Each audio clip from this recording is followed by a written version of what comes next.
નમસ્કાર દર્શક મિત્રો, તલોક સત્તા શોમાં આપનું સ્વાગત છે।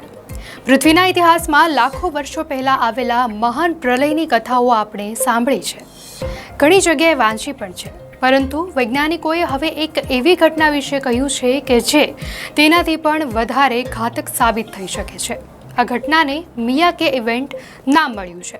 વૈજ્ઞાનિકો ચેતવણી આપી રહ્યા છે કે જો 12,350 BCની આસપાસ આવેલું અત્યાર સુધીનું સૌથી શક્તિશાળી સૌર તોફાન આજે આવે તો એક જ ક્ષણમાં આધુનિક જીવન સંપૂર્ણપણે નષ્ટ થશે, જેમાં ન તો માણસો બચશે કે ન તો પક્ષીઓ। આપણા બ્રહ્માંડમાં એવી ઘણી ઘટનાઓ બને છે કે જેના વિશે આપણે બિલકુલ અજાણ હોઈએ। આવી જ એક ભયાવહ ઘટના એટલે મિયાકે ઇવેન્ટ।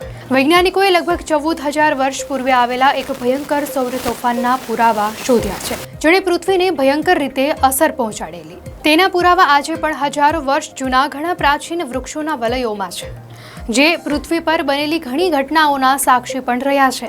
આજના સમયમાં વીજળી, ઇન્ટરનેટ અને સેટેલાઇટ માનવીની મૂળભૂત જરૂરિયાતો બની ગયા છે। તેના વગર જીવન જીવવું પણ ઘણું મુશ્કેલ બની જાય।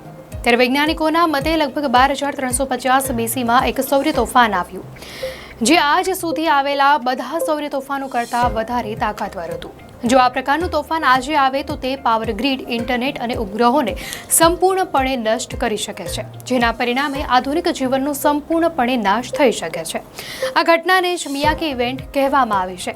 ભૌતિકશાસ્ત્રી ફુસા મિયાકેએ સૌ પ્રથમ આ ઘટના 2012માં શોધેલી, જ્યારે તેઓ PhDના વિદ્યાર્થી હતા। જાપાની દેવદારના વૃક્ષોનો અભ્યાસ કરતા તેમને જાણવા મળ્યું કે લગભગ 12,350 વર્ષ પૂર્વે આવેલા આ સૌર વાવાઝોડા દરમિયાન એક જ વર્ષમાં કાર્બન 14માં ભારે વધારો થયો હતો। આ શોધ બાદ ઓછામાં ઓછી 6 મિયાકે ઘટનાઓ શોધી કઢાઈ। સૌથી શક્તિશાળી મિયાકે ઘટના 2023માં મળી આવી હતી, જ્યારે વૈજ્ઞાનિકોની એક ટીમે દક્ષિણ ફ્રાન્સમાં 14,300 વર્ષ જૂના કાર્બન 14 સ્પાઇકની શોધની જાહેરાત કરેલી। તેમણે જોયેલી સ્પાઇક અગાઉ જોયેલી કોઈ પણ મિયાકે ઘટના કરતાં બમણી શક્તિશાળી હતી। આ સંશોધનો ભવિષ્યમાં આવા સૌર તોફાનોના સંભવિત જોખમો વિશે ગંભીર ચિંતા ઊભી કરે છે અને તેનાથી બચવા માટેની તૈયારીઓ પર ભાર મૂકે છે।